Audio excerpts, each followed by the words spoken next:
I would like to welcome all participants, and I would like to give the floor to Professor Paweł Rowiński, Vice President of the Polish Academy of Sciences and the project coordinator of the PASIFIC program.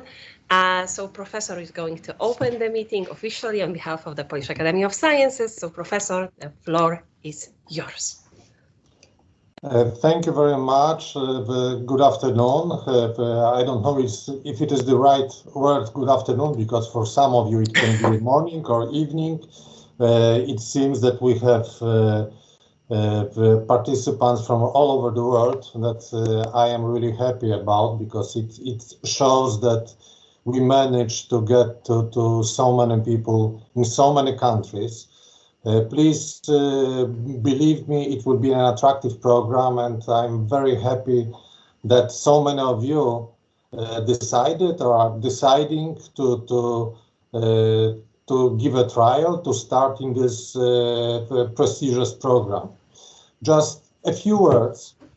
Polish Academy of Sciences is kind of a unique organization. It's not like in most of the countries only a learning society. It is also an umbrella organization for the research institutes. And in our portfolio, we have 70 institutes representing particularly all research areas, starting from humanities and social sciences, and we end at medical sciences. So all fields are covered, and I believe each of you can find a right place to join our research teams. Let me also say that, first of all, we are very open organization with which is restricted only to the quality of research, and we try to, let's say, attack all possible scientific problems, not only our local Polish problems, but problems that are related to most burning issues for the entire world. And this is why I believe you will find right place to do your research. I can assure you that we have very good research teams in almost every institute. So you will find a very good research environment, a very modern infrastructure, good laboratories. So it is a really good place to come. We are proud that in Poland, institutes of the Polish Academy of Sciences are the strongest institution, and we are quite well ranked in the world rankings as a Polish Academy of Sciences, and I am sure you will find a place to stay. And on top of that, some of you haven't been in Poland. I believe it's a country to come, and please don't be afraid of. We are a modern country with many opportunities, many possibilities, with many cultural events. Our institutes are spread all over Poland, so you can land in the capital of Poland, but you can also be in a very nice environment of the forest or lakes or the sea. So it depends, of course, of the area of expertise you represent. So I don't want to prolong this talk. Just I'm very happy that so many of you would like to try to get into the program. I am sure our evaluators will pick up the best of your proposals, and I believe that if we have strong competition, the result will be that we'll have very strong research proposals, and you will fit in the research teams that we have at the institute. So please make the best and try your best, and be with us. And I hope to meet some of you very soon in Poland. And enjoy today's meeting. I'm sure you will have a very good meeting. Please ask as many questions as possible just to prepare your proposals. Thank you very much. Thank you, Professor, for this introduction. I hope that all participants are now convinced that the Polish Academy of Science is not only a modern scientific organization, but also a friendly environment that you would like to spend the next 2 years. So today we are going to introduce you to the program. We would like to show you the most important rules of the PASIFIC program. We will talk about the eligibility of candidates. We will also mention how to plan your secondments, how we are going to treat and evaluate proposals. And of course, we are going to present you the application forms. Michał is going to describe all needed actions, all actions that are needed to submit a proposal, and Joanna is going to support him in the ethical part of the application. So we will hear also about the attachments that are needed to submit your application. And last but not least, I wanted to once again apologize all of you, because I saw that there are already questions about the C system, so the system for submitting applications. For the moment, system is still not operating, but we have a good news. The system is going to be reopened at the beginning of next week. So we have just finished the meeting with the supplier of the application. After technical issues, the system will be relaunched next week. So just not to postpone the meeting more, I would like to give the floor to Magda Dolińska-Ryzek, who is going to present the most important regulations and rules of the program. Magda, the floor is yours. Yes. One technical issue about the questions, because as you know, in the agenda, the last part of our meeting is the Q&A section. So during that part of the meeting, we will answer to all questions that will be posed by all participants. You are all muted for the moment. We wanted to provide you with good conditions to listen to the speakers, so we muted all participants. But you can write all questions in the chat box, and during the session, Magda is going to read the questions, and we will answer to all questions that were posed. And Magda, now the floor is yours. So thank you very much, and thank you very much to all of you that you joined us today. We are very happy that so many people are actually interested in applying for the PASIFIC program, and we hope that today's meeting will help you to prepare your applications in an easier way and also better. So for now, I will just introduce you to the main rules and objectives of the PASIFIC program, and my presentation will be followed by the presentation of the CEA system and the talk about documents that need to be included in your application.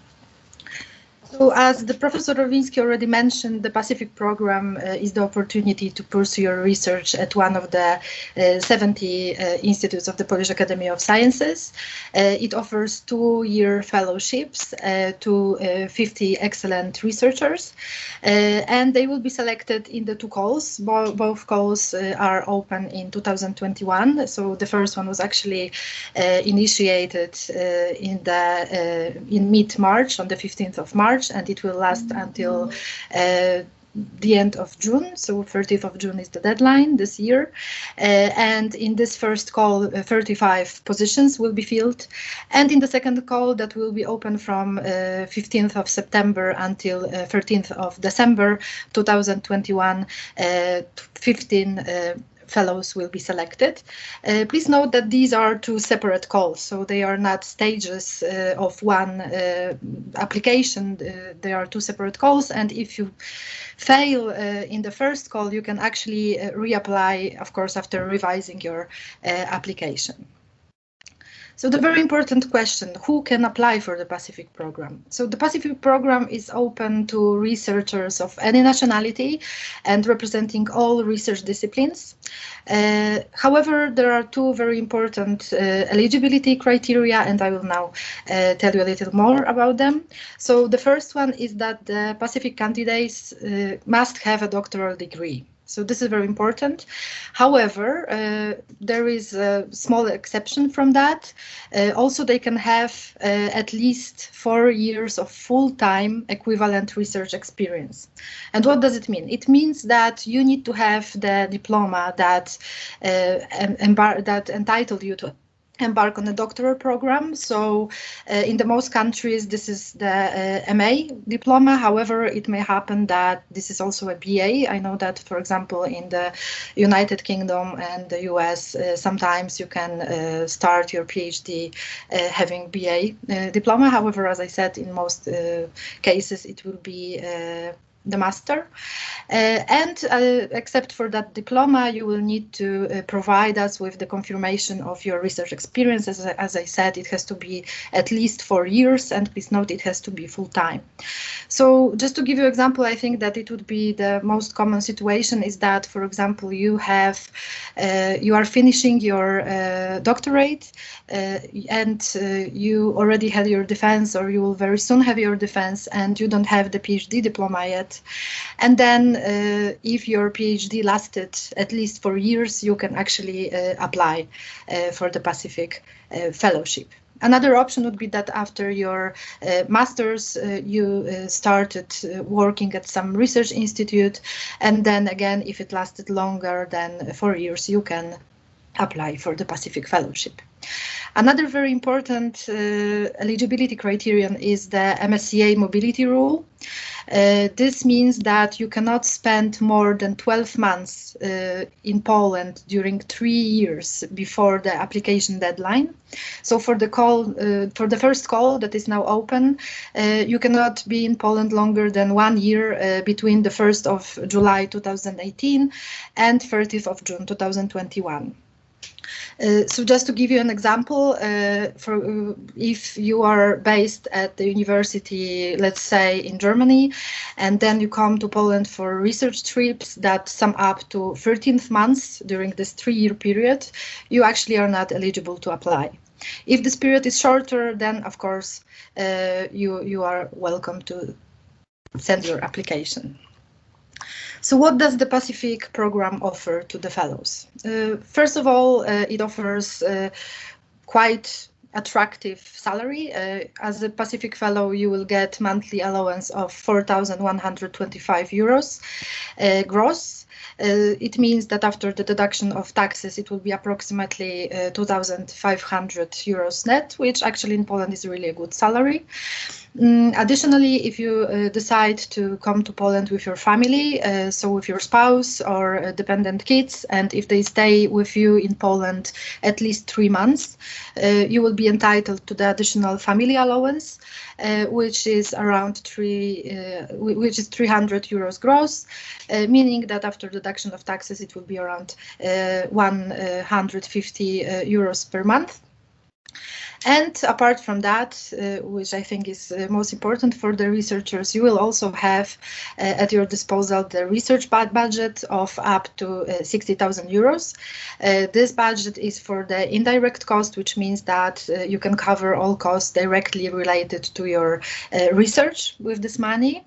Additionally, the host institute that you will choose will receive 20% of overheads, and you will have the opportunity to decide together with the representatives of the institutes how to spend 1/5 of that sum to facilitate your research at this institute.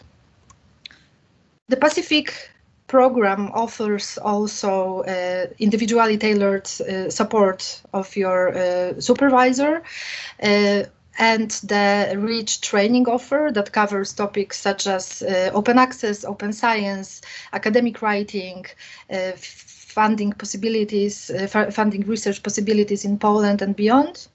And also it offers the possibility to carry out the secondment outside of academia for maximum 6 months. So let me tell you a little bit more about the secondments. So they can be carried out at institutions implementing research results, such as hospitals, NGOs, marshal offices, and also private enterprises. This institution can be located all around the world. They don't have to be based in Poland, and they cannot be universities. This is very important, that they cannot be research institutions. They can be institutions that implement research results. This is very important to remember. So these institutions do not bear any costs of your secondment implementation. Actually, you will be delegated there from your host institute, and you will be paid with your monthly allowance from the host institute. And the secondments are not obligatory and must be related to the project. So this is very important, that your project really needs to require spending up to 6 months outside of academia, so that it's crucial to pursuing your project. If it's not, please do not include secondment in your application, because actually there are no additional points. So during the evaluation, it will be decided whether the secondment is really adequate to your research. So within the PASIFIC program, we expect that there will be some interdisciplinary projects that cover more than just one discipline. In such cases, you will have the possibility to choose not only the primary evaluation panel, but also additional evaluation panels. Michał will soon discuss how exactly does it work in the CEA system. However, please remember that the decision whether the project is indeed interdisciplinary and in which evaluation panels it should be assessed will be made by a primary evaluation panel chair. And again, just like in case of secondments, there are no additional points for having a multidisciplinary project. So if your project covers only one discipline, it doesn't mean that it will be assessed with lower number of points than interdisciplinary projects. So if you focus only on one discipline, there is no need to push it beyond that. So to apply for the PASIFIC fellowship, you need to undertake 2 very important steps. One of them is identifying a suitable institute of the Polish Academy of Sciences that covers the discipline which is within which your project will be carried out. And also at this institute, you have to find the potential supervisor who will agree to support your research at this institute. Once you do that, once you establish contact with them, actually, I would like to add that you can find the full list of both the institutes of Polish Academy of Sciences and the potential supervisors on our website. So once you establish contact with them, you need to obtain a letter of support. And this letter has to be signed by both the director of the institute that you've chosen and by the potential supervisor.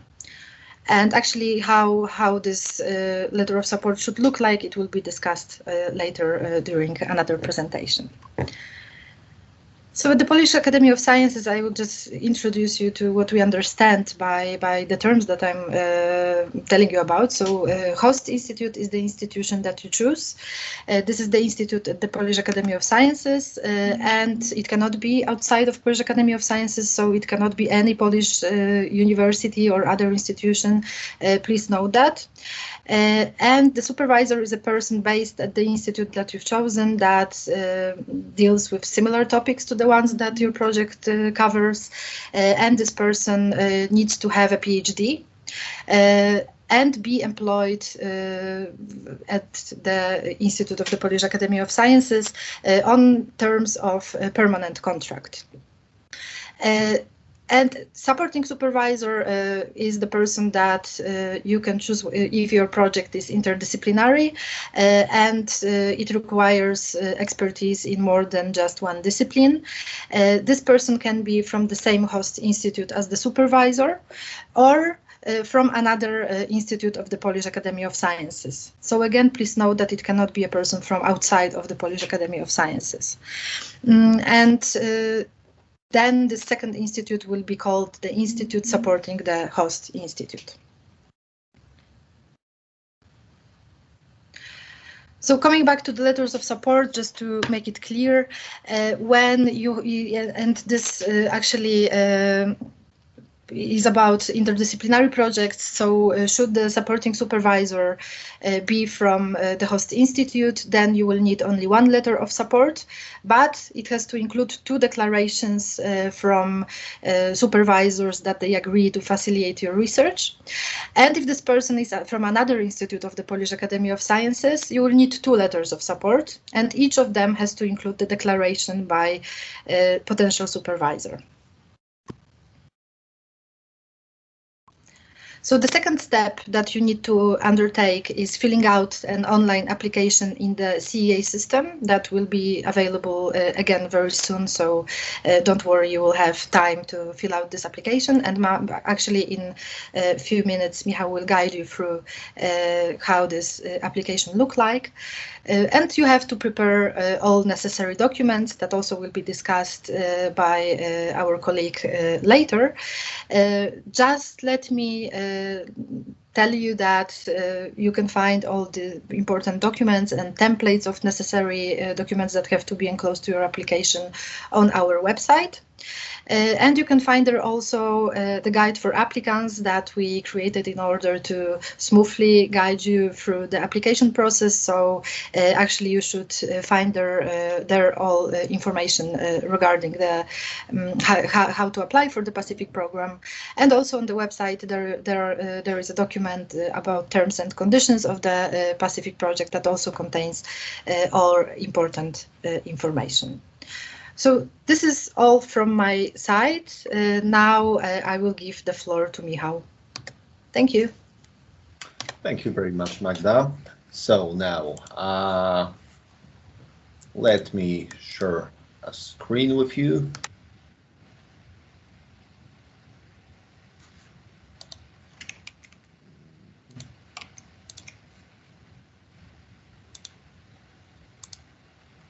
Okay.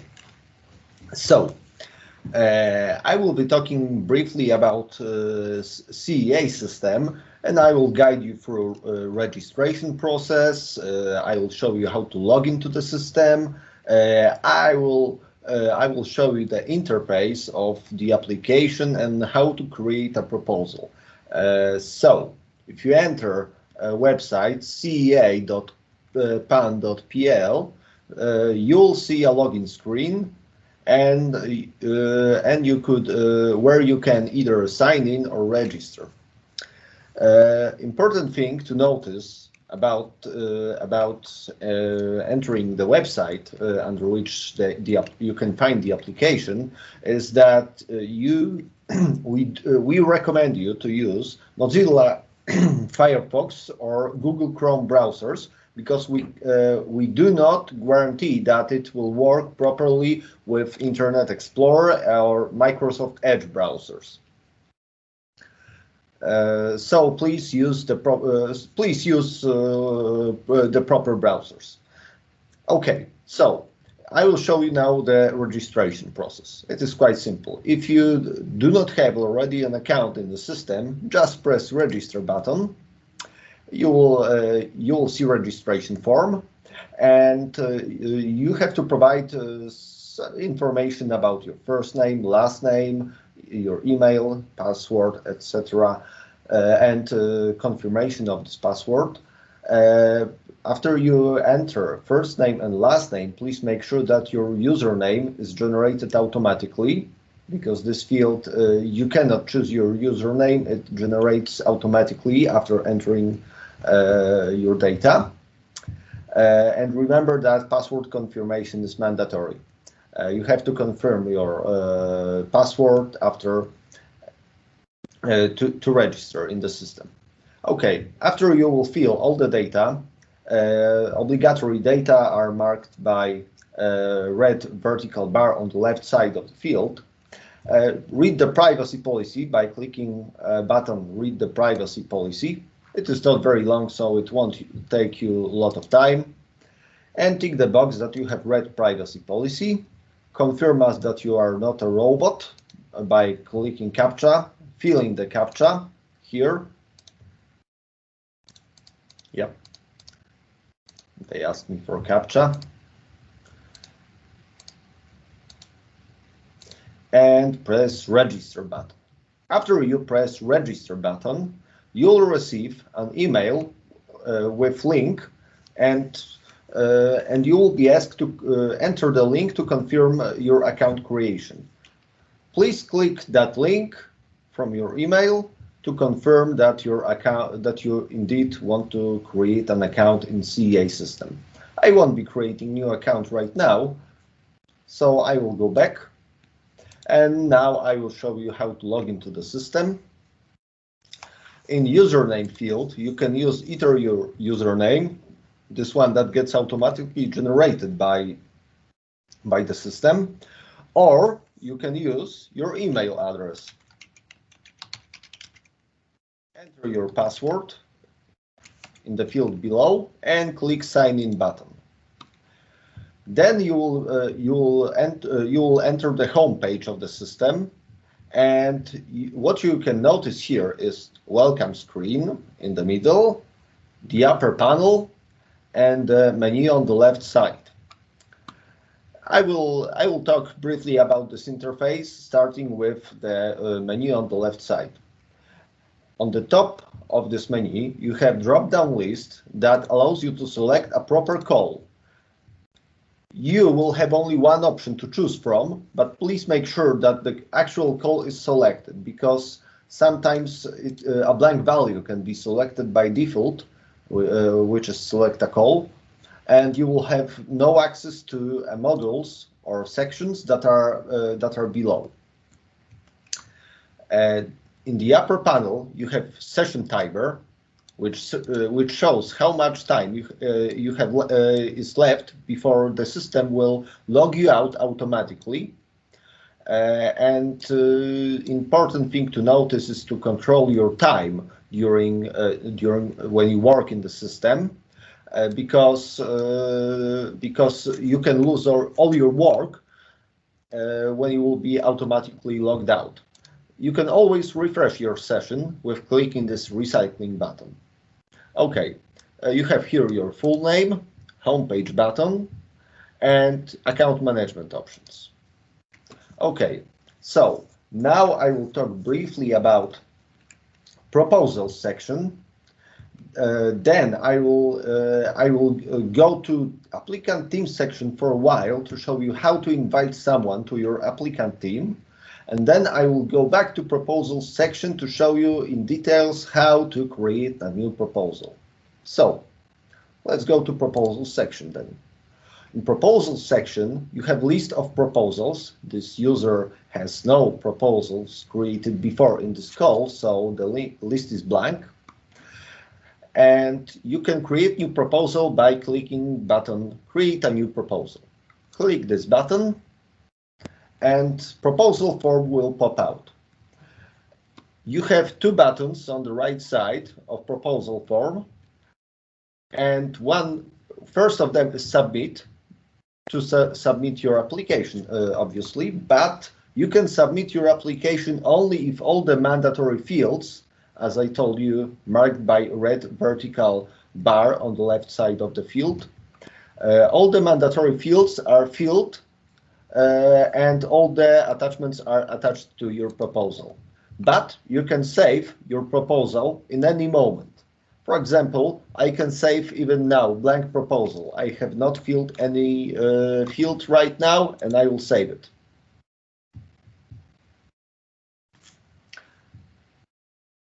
And let's go to proposals list, and you see that the ID has popped out. There is no title or acronym for this proposal, so those fields are empty. and this proposal has status in addition. Briefly about statuses. You have four possible statuses in the system. The first one is in addition, when you create proposal, saved it, but you have not submitted this proposal. When you submit your proposal, it has submitted status. However, after submission, you can always correct your proposal and resubmit it. And the old version of your proposal will be a separate entry on this list, and it will have archived status. The new proposal will have submitted status. But fourth status is withdrawn. In any time before the call deadline, you can withdraw submitted proposal.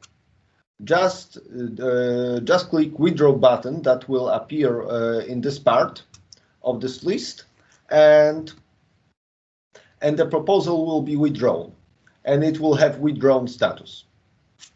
After you will withdraw your proposal, you can always create new and submit new proposal. Okay, so now let's go to applicant team section to show how to invite someone to applicant team. Applicant team is the team of people who can view or edit your proposal. For example, it can be your potential supervisor or from host institute. It can be PASIFIC navigator from host institute, or it can be your colleague from your current institution who wants to review your application. To add a team member, just click button Add a new team member.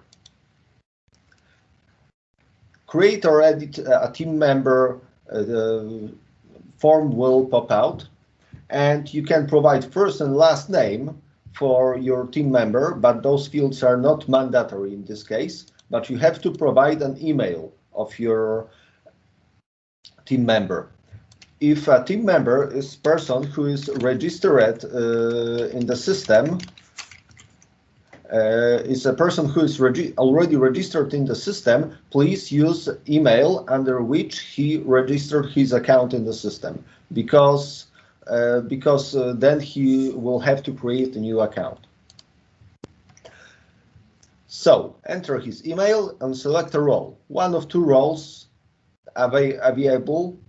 And first one is view application. View application allows your team member only to view your application, and that's all.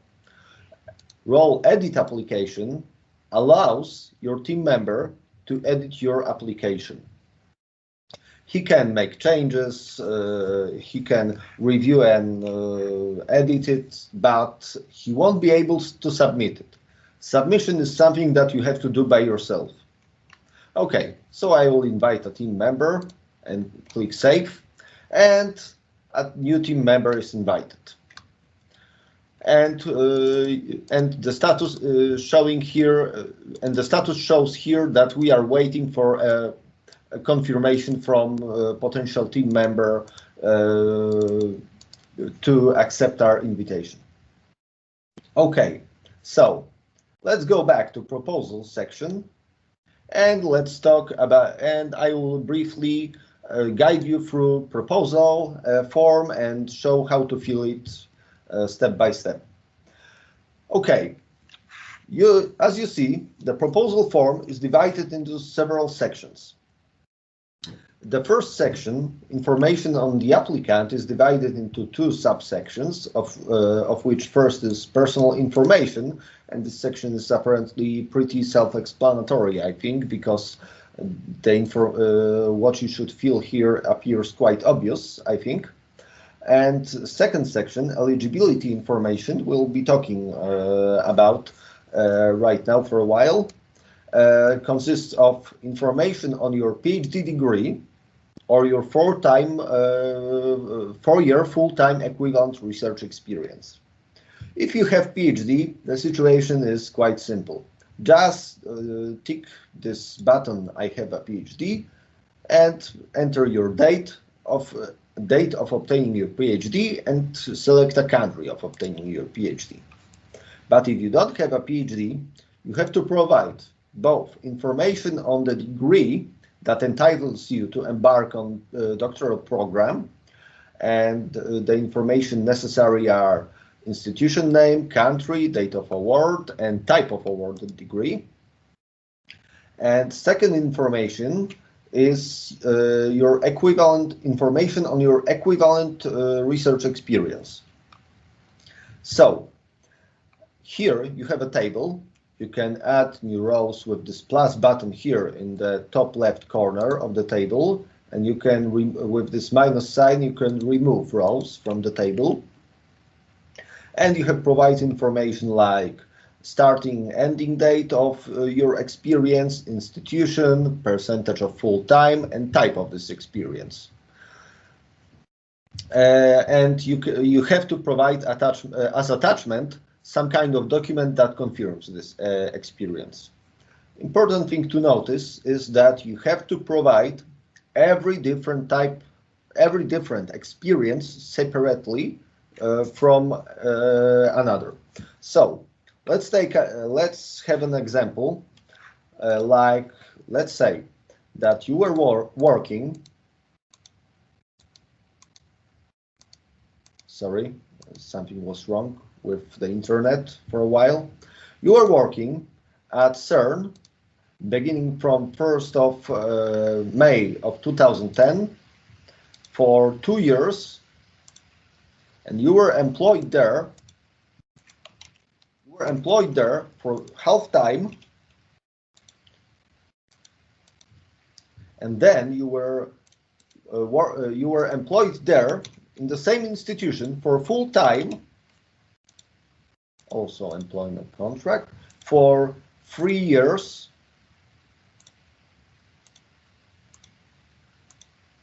And both of these experiences must be treated as separate ones, because despite the fact that it is the same institution and it is continuous in time, you have those have different part of full time of employment. So you have to provide those two entries separately.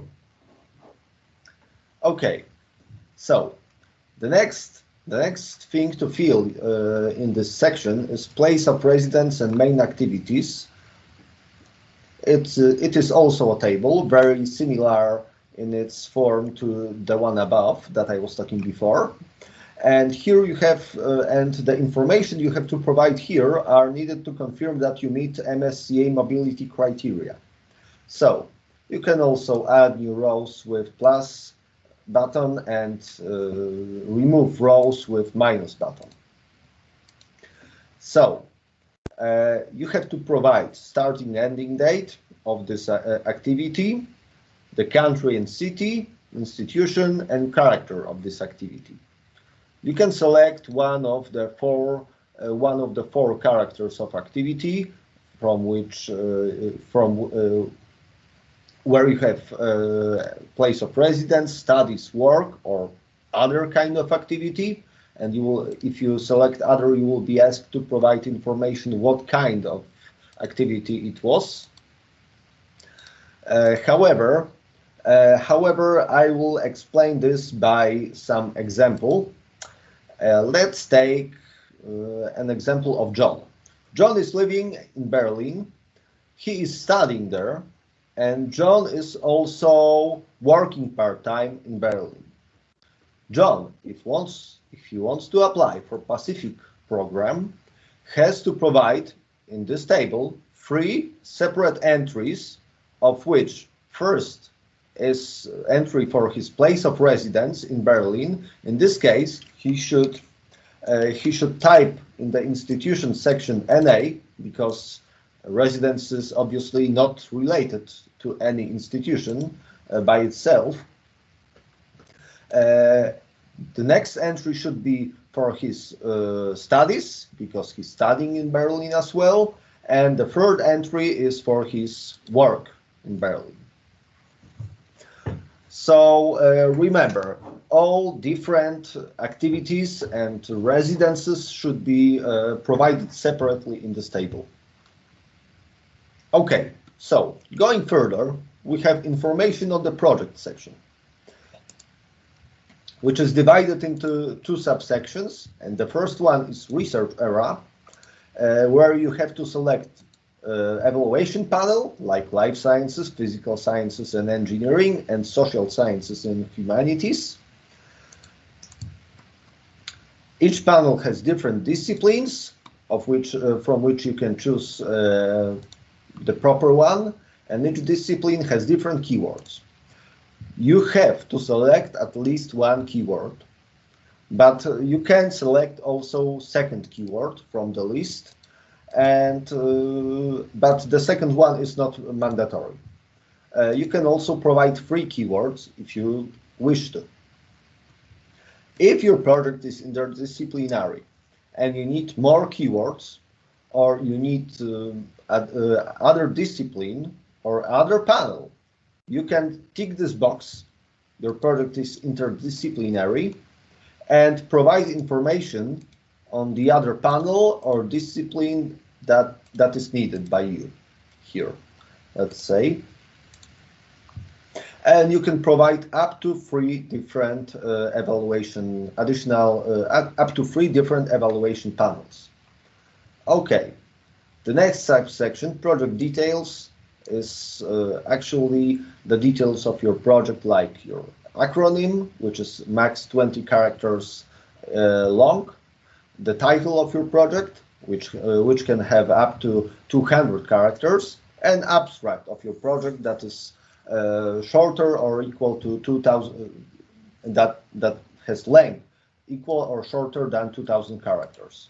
Spaces included in all these cases.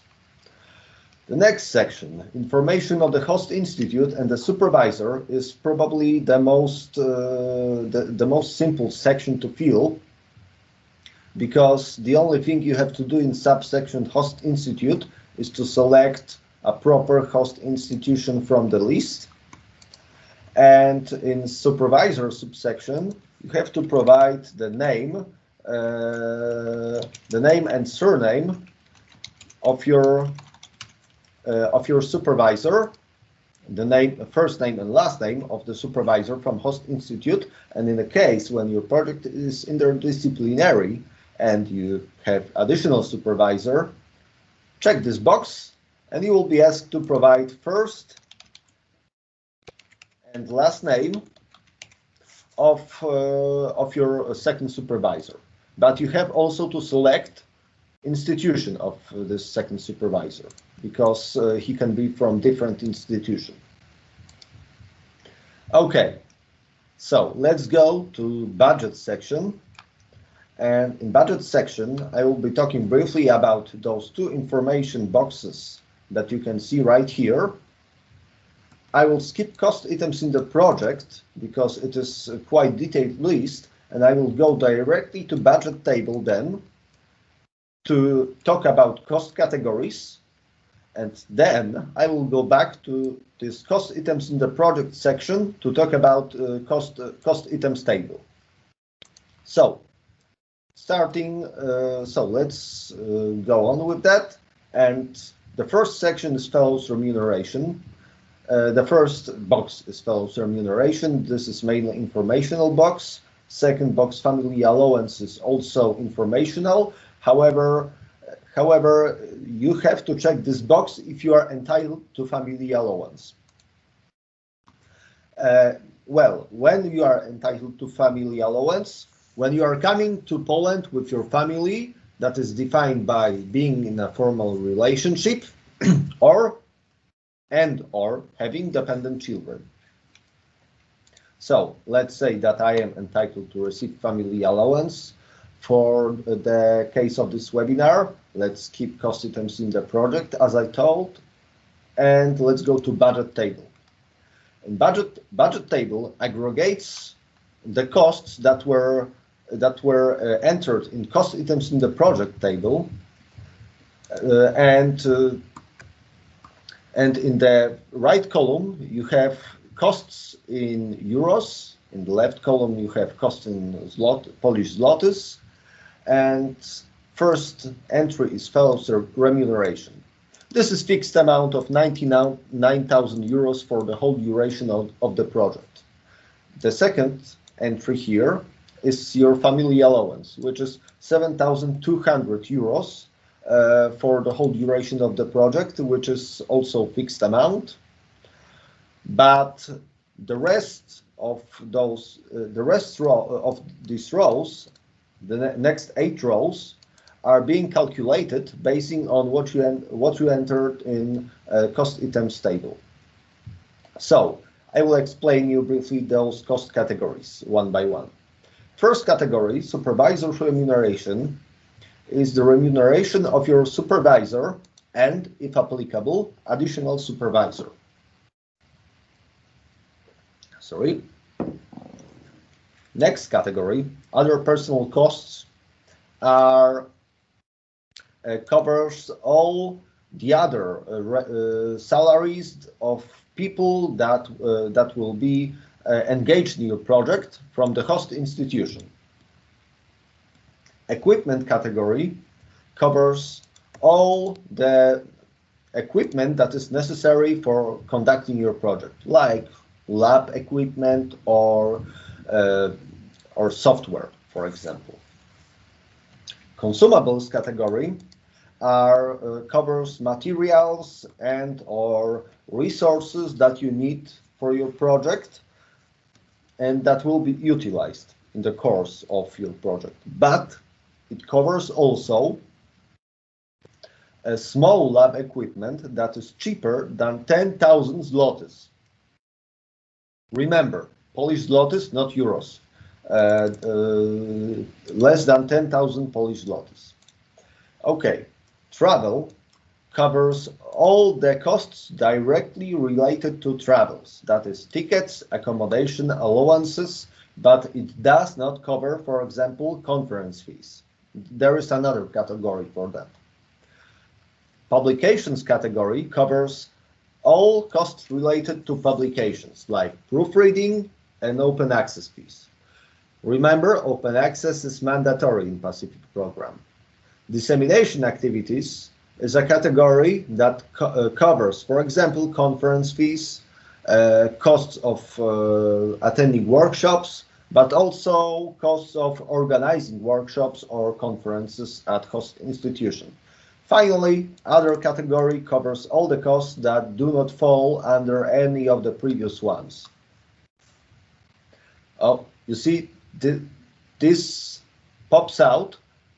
This window pops out when you are near the end of your session. If you will see this, box, just click refresh session. It pops out 5 minutes before the end of your session. Okay, total direct costs is in this row. The sum of all those categories is aggregated. Indirect costs are the costs of implementation of your project at host institution. This is 20% of total direct costs. And total estimated eligible costs is the sum of total direct costs and indirect costs. Okay, so let's go back to cost items in the project table. As I told you, this is a basis for calculation that system does for the budget table. And here you have to provide description of each cost item, each separate cost item, its cost in euros. It will be automatically calculated to Polish zlotys, and you have to select the cost categories. All of the 8 cost categories that I described here are you can select each of them in this column, in each row. So when describing a cost item, I would like you to remember to provide brief details and reasoning for the particular cost item, but and be specific, but please do not be over specific. For example, if you are conducting chemical experiments, then you should provide as different cost items. You should provide reagents, for example, for each of these experiments. But providing each reagent separately as different cost item is wrong, as well as providing just one entry saying chemical reagents for experiments. This is not specific enough. So please do not be over specific, but be specific. In case if you have doubts, please contact your potential supervisor for advice. Okay, and that is actually all from my side. The next section is ethics issues table that will be described by Asha. So I would like to say thank you for attention and hope that everything is clear, and I'm waiting for your question at the end of the webinar. Thank you very much.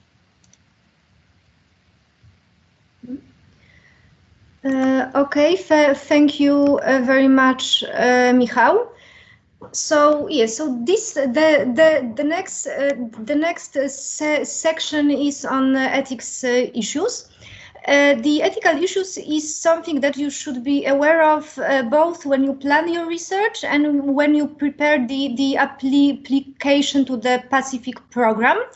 The projects which are on the main and reserve list after the evaluation will have to go through the ethics screening. In this section, you can see a series of questions related to some research areas where potential ethical issues might arise. So these are, this is, for example, research on human embryos, on human beings, research on animals, or on personal data. Now, if you answer yes to any of the questions in the ethics issues table, it means that your research contains ethical issues and it will require your further consideration. So it means that you will have to write a document called ethics self-assessment, in which you will discuss the ethical aspect of your research, and you will have to explain what measures you will undertake in order for your research to be in accordance with ethical principles, European and international law. Now, please note that the ethics issues table contains both general and more specific questions. The more specific questions will be unblocked only if you give the positive answer to the more general questions. You are also asked to provide the number of the page where the ethics issue is discussed in the part B1 of your proposal. So let's say that you plan to conduct interviews as part of your research. So we are dealing with research on human beings. So you have to provide the answer yes to the general question. But you also know that you plan to conduct these interviews with patients who also happen to be minors. Okay, so we have these questions here. You have to give the positive answer here and here as well. And you have to indicate the number of the page in part B1 where these issues are discussed.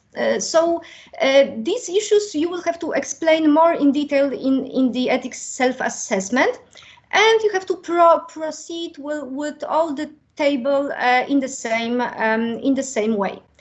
Ethics issues are domain specific, so they very much depend on your research area. When you work on your specific research area, very often you already know which ethics issues apply in your specific field.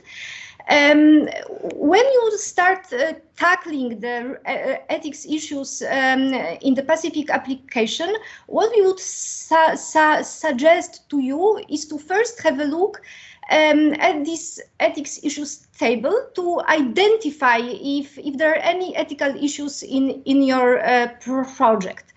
If the answer is yes, and if you have doubts, then we strongly encourage you to have a look in more detailed ethics documentation in the guides prepared by the European Commission, where ethics issues are discussed and where additional advice is provided.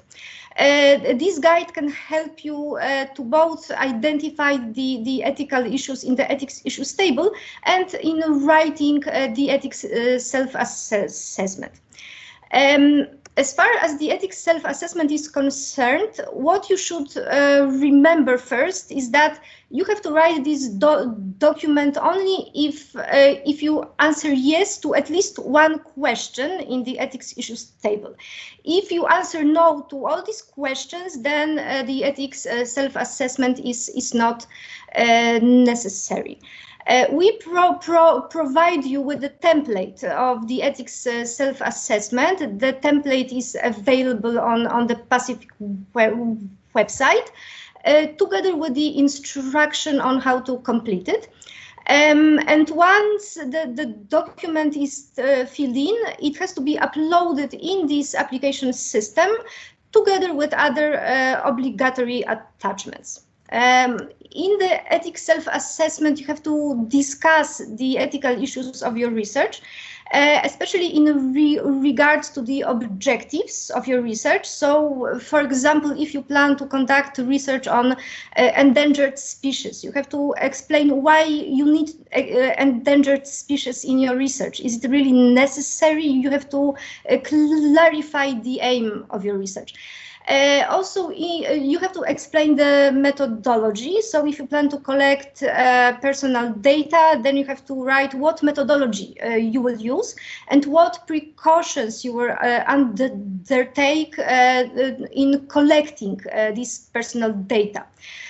Also, you should discuss the implication of your research. So if you conduct research on toxic chemicals which can have negative impact on the environment, you should really discuss how you plan to minimize this negative potential outcome. You can, if you have at the application stage, if you already have some ethics certificates or authorizations, you can add them. It is not obligatory, but it is, if you have them, it is recommended, as it might facilitate the ethics evaluation of your proposal. Okay, so in the next part of the application, we will ask you to provide us with the information where you learned about the program. It is very important for us for the statistical reasons. We just need to know which promotional channel is the most efficient one. Afterwards, we will ask you to give us access to very limited pre-submission data. It will concern only the project acronym, the information on the host institute, supervisor, the panel, discipline, keywords, and the project abstract. It is very important for us to have this information because it will help us to plan the evaluation process and to choose the best experts to evaluate your project. Afterwards, you can see a series of declarations. In the first question, we just ask you to declare that you comply with the MSCA mobility rule, which it means that you have not worked, studied, or lived in Poland for more than 12 months during the last three years just before the call deadline.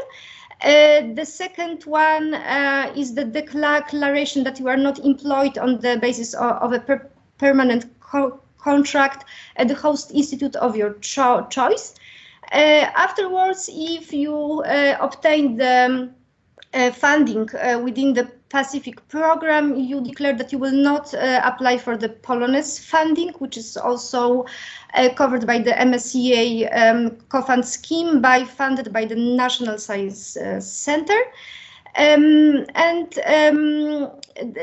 Afterwards, you have to declare that all information is accurate and accordance with facts and law, and that the copies of the documents correspond to the originals. Afterwards, you have to declare that if your project is funded, that you consent to the publication of the description of your project and information about the call to results on the website of the Polish Academy of Sciences. Now we move on to the obligatory attachments. So I won't describe all of them in detail. My colleague Magda will do that. In this part, you have to attach part B1 of your proposal, which is the project description, part B2, which is your CV, your supervisor's CV, and the description of your host institute. Also, you should add the scan of the PhD diploma or the diploma which entitles you to embark on a PhD program. Host institute support letter and the ethic self-assessment if you answered yes to at least one question in the ethics issues table. For most of them, you have the templates which are available on the PASIFIC website. All the attachments will have to be uploaded in the PDF and one cannot exceed 10 megabytes.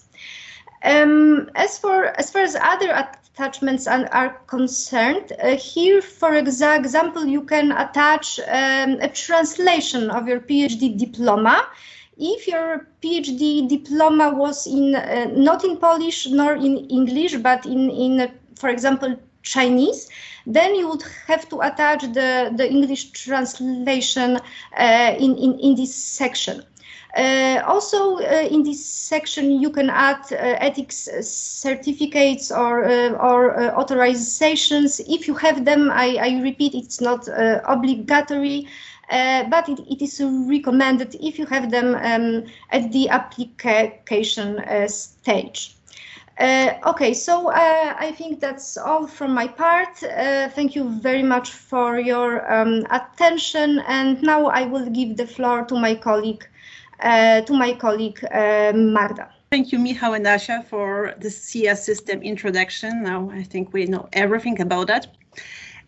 So I will speak about necessary documents that you have to upload in a necessary attachment section in the C system. So the first one is part B1, which is the research project description. The next one is part B2, composed of applicant CV and applicant track record, and also supervisor's CV and his or her track record. And the last one is description of host institute research environment. And I saw some of your questions, so just I would like to stress again that part B1 and part B2, they must be in English, and the whole application is in English. The next document is PhD diploma or documents confirming at least a 4-year full-time research experience. And Asia already mentioned that if those documents, you submit the scan of those documents in necessary attachments, but if they are not in English or in Polish, you need a certified translation, and this translation should be uploaded into other attachment section in the C system. The next necessary document is letter of support. Magda already spoke about that, but I will go back to this at the end of the presentation. And the last one is ethics self-assessment. As Asia said, it's only obligatory if you had at least one affirmative answer in the ethics issue table. So let's go to the part B1. The maximum length of that part is 10 pages. It's composed of 2 sections. Section A is description of the research project. Section B is the impact of the fellowship on the career of the applicant. And format is pretty standard, regular font like Times New Roman, Arial, etc. Size at least 11 points, single line spacing, and with margins side 2 centimeters, top and bottom 1.5. Let's go to the section A. Magda? Yeah, 1 second. So the section A is description of the scientific proposal. In that section, you will be asked to describe the scientific objective of your proposal and to put that in the current state of the art. Here you have also place to describe, to explain your research idea and your work plan, to show that it's doable, that you have a plan how to conduct your research. You should also describe your methodology. If it's novel, it's important for panelists. Please don't forget to stress that. And I know it's difficult at that point, but please predict what would be the impact of your research on your discipline. Finally, I want to say that in section A, you should also describe the secondment, but as Magda already has mentioned, the secondments are not obligatory. Only if you really need them, please include them in your application, because for panelists, what will count is that your application is consistent. And finally, references are not included in the 10-page limit, and I hope it's a good news because you have really 10 pages to explain your research idea. So let's go to the section B, which is the impact of the fellowship on your career. So I want to highlight that the PASIFIC program is a fellow-oriented program. So we really care how this program will let you grow as a researcher. So for example, in your application, please share with us, share with panelists, what kind of skills and competences you will acquire during your fellowship, thanks to the cooperation with your supervisor or with your supporting supervisor, and also what kind of skills, methods, techniques you expect to acquire at the selected host institute or supporting institute. You can describe what kind of infrastructure they have, what kind of methods they use, and how it can help you to conduct your project. And you don't have to limit to skills, only academic skills. Competences useful in different sectors are highly appreciated. Final point, the impact of a successful conclusion of the research project on your career, it's something that panelists will evaluate a lot. So let's go to the next slide.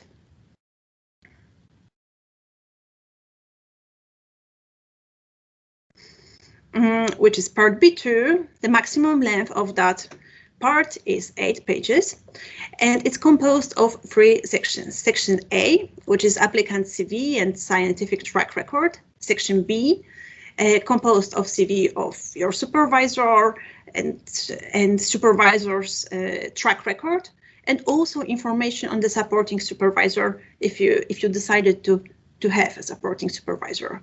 The last section, section C, is information on the host institute scientific environment. So now I will speak about section A.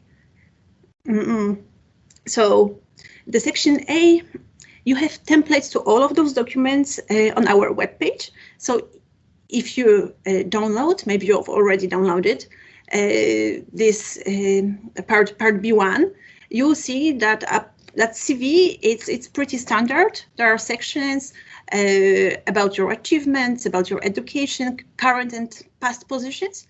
But what I would like to suggest that please try to fill out sections that apply to your situation. But if you don't need some of them, they don't correspond to your experience, just delete them. If you need more sections, where you can describe better your research experience, please, you can add them, but just don't change the order of sections that are already there, because in that order it will be easier for panelists to evaluate your CV. You have also template to the scientific track record, and the scientific track record should be from the last 5 years. But if during the last 5 years you had breaks in your research career longer than 90 days, you may submit your track record from the period extended by the total time of all breaks. And by career breaks, we understand military service and civil service, long-term illness, paternity leave, maternity leave. And in those first 3 cases, the 5-year period is extended by the documented period of your absence from work. But in the last case, which is maternity leave, the 5-year period is extended by 18 months per each child, even if your absence at work was shorter. So if you decided, if it happened to you, if you will use that extension, please don't forget to describe that situation in your CV. Is the last section of your CV, career breaks, and please attach documents confirming those situations in and other attachments in the C system.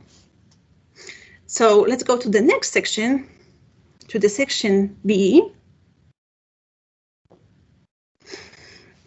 So it's supervisor CV and supervisor scientific track record. So CV is similar to the CV that you have to fill out. Supervisor scientific track record is from the last 10 years, and there are no possibilities for extension of that period.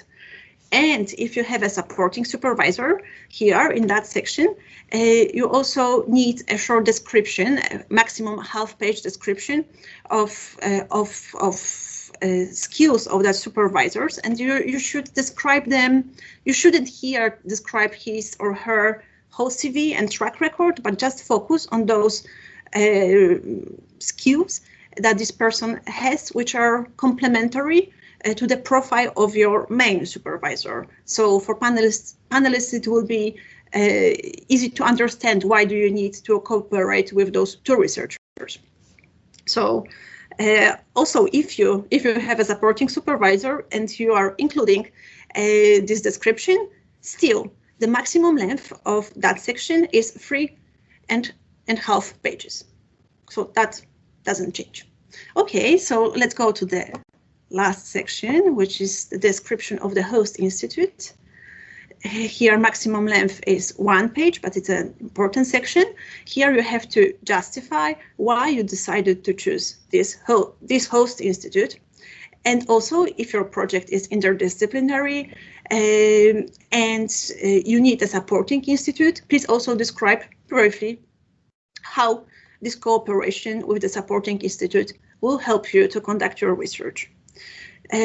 Also, in that section, you should include description of how your fellowship, how your stay in the host institute, how your fellowship will impact on the host institute.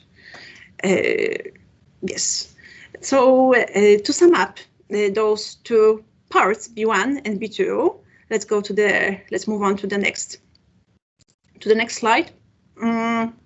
I just would like to remind you what are evaluation and selection criteria. So there are 3 criteria. Magda, you can click one more. So the first one is excellence. It's the most important one. For that one, you can receive up to 50 points. And it's excellence of both your research project, so it should be ambitious, it should be innovative, and also excellence of you as a researcher. So it's important what you present, what you describe in your CV and in your track record. So the next criterion is the impact. For the impact, you can receive up to 35 points. And impact we understand in 3 ways. So first of all is the impact of your project on your discipline, on your field of study. Next is the impact of the fellowship, PASIFIC fellowship, on your career. And the last one is the impact of your fellowship on the host institute. And the final criterion is feasibility. For feasibility, you can receive up to 15 points. So your project has to be ambitious, has to be innovative, but it also has to be doable in a limited time. It means 2 years and limited budget. And also here, panelists will be wondering about your choice of your supervisor and your host institute, how the cooperation with that researcher will help you. So that will be evaluated as a feasibility too. So that's all about part B1 and B2. And now I just want to say one word about letters of support. Magda already told us about letters. So they are like obligatory documents. You need a letter of support from your host institute. If you have a supporting institute, you also need a letter of support from that supporting institute. And to that letter, you need to attach supervisor's declarations, supervisor or supervisor's declarations, and all of those documents, you can find templates to them on our webpage. And the letter has to be signed by the director of the institute or another authorized person. And in the case of an authorized person, you also need to upload a proxy to other attachments in the C system. And we suggest, and that's the final point from me, we suggest that the letters should be submitted on letterhead.